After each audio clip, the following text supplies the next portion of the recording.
dy vizitat e një pasnjëshme të njerëzve më të fuqishëm të globit, Donald Trump edhe Vladimir Putin, në Kinë. Kina, me sa duket, është bërë një pol atraktiv për politikën botërore. Do flasim për këtë rreth bisedës dhe pasojave që do ketë në politikën botërore edhe në Europë dhe natyrisht në të voglën tonë Ballkan, me ish ambasadorin zotin Roland Bimo, njëkohësisht një njohës i mirë i Kinës. Zoti Bimo, mirëmbrëma, mirëserdhje. Mirëmbrëma, faleminderit dhe për komplimentin. Është përgjegjësi e madhe të pretendosh që e njeh Kinën, po. Kam idenë që nuk e njohin Kinën në Shqipëri dhe kam idenë që nuk e njohin as në Perëndim.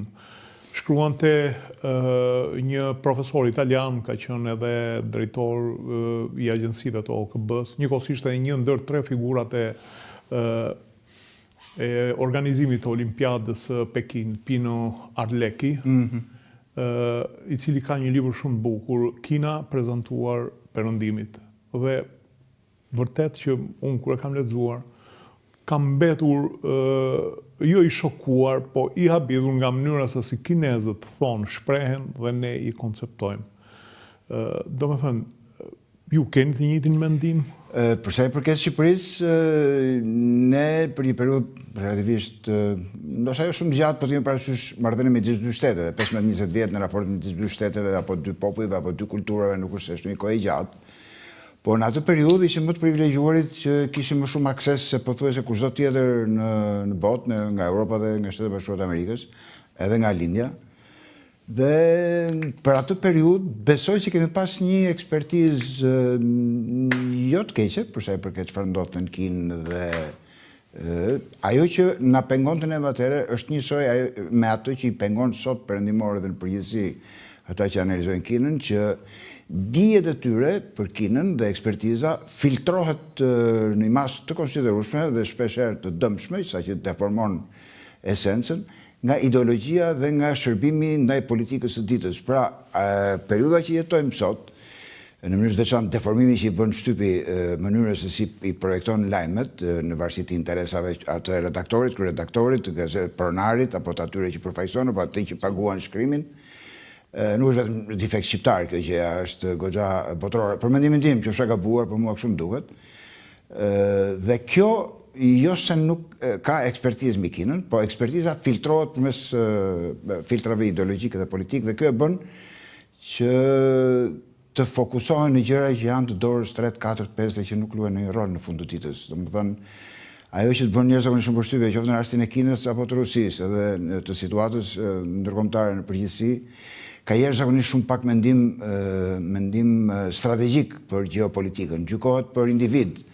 Çfarë tha Xi, çfarë tha presidenti, çfarë tha presidenti tjetër, çfarë tha ky është smur, nuk është smur, ky vajti, ky ka shok këtë, ai foli me atë, ky përfaqëson këtë. Ndërkohë, ndonse ka një diferencë esenciale midis sistemeve politike në Kinë, Rusi dhe në Shtetet Bashkuara të Amerikës, ku karakteri i shkurtër ciklik i zgjedhjeve në Amerikë luan goxha rol, por në fund të ditës edhe Amerika nuk është si të thuash në funksion të presidentëve, se sa është më shumë në funksion të korporatave. Praktikisht Shteti Amerikan është pronë e korporatave amerikane, nuk është pronë e politikës amerikane. Në rastin e Kinës e të Rusisë, është pronë e grupimeve politike që qeverisin, siç është Partia Komuniste e Kinës apo Partia e Putinit. Pra, ata njerëz, po të shikosh, ka një mendim strategjik shumë herë më afatgjatë dhe më të koklavitur, më të ndërlikuar se sa ajo që projektohet nga mediat. Për shembull, ka shumë raste, po përmend vetëm një për të dalluar çfarë është mendim operacional i ditës dhe çfarë është mendim strategjik. Kina po vuan shumë naftën e Iranit apo të Gjirit, sipas projeksionit të shumicës së medias perëndimore, dhe mund të jetë presioni amerikan që të detyrojë Kinën të kështu. Nga ana tjetër, po shikosh, kriza energjetike që ka shkaktuar lufta e Gjirit po e ndihmon Kinën për të përmirësuar marrëdhëniet me gjithë fqinjët e saj që deri dje i kishte disi problematike.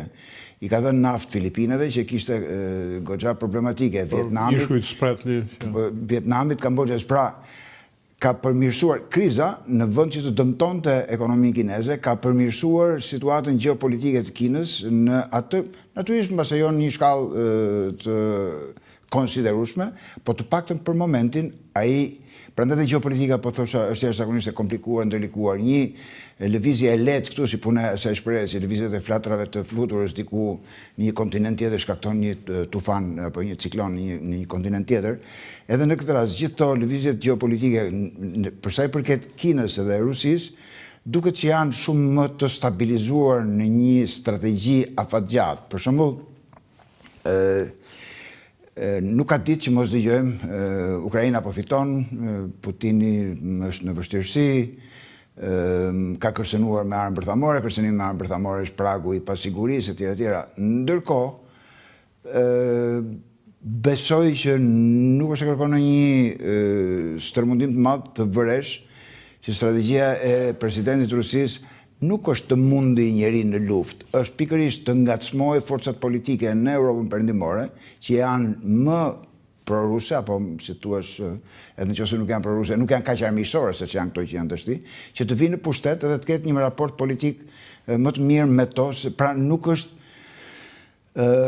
lufta instrumenti kryesor i presidentit të Rusisë për të arritur synimet e veta strategjike. Edhe po të shikojmë edhe në histori, Napoleoni apo Hitler, Gjermania naziste, kanë humbur më shumë ndaj Rusisë për shkak të strategjive të përdorura se sa të fuqisë ushtarake. Ka një fuqi shumë më të avancuar atë kohës, edhe nga ana e teknologjisë, edhe nga ana e organizimit, edhe nga ana e artit ushtarak, po kanë humbur për shkak të një qasje strategjike që kanë rusët në përgjithësi ndaj problemeve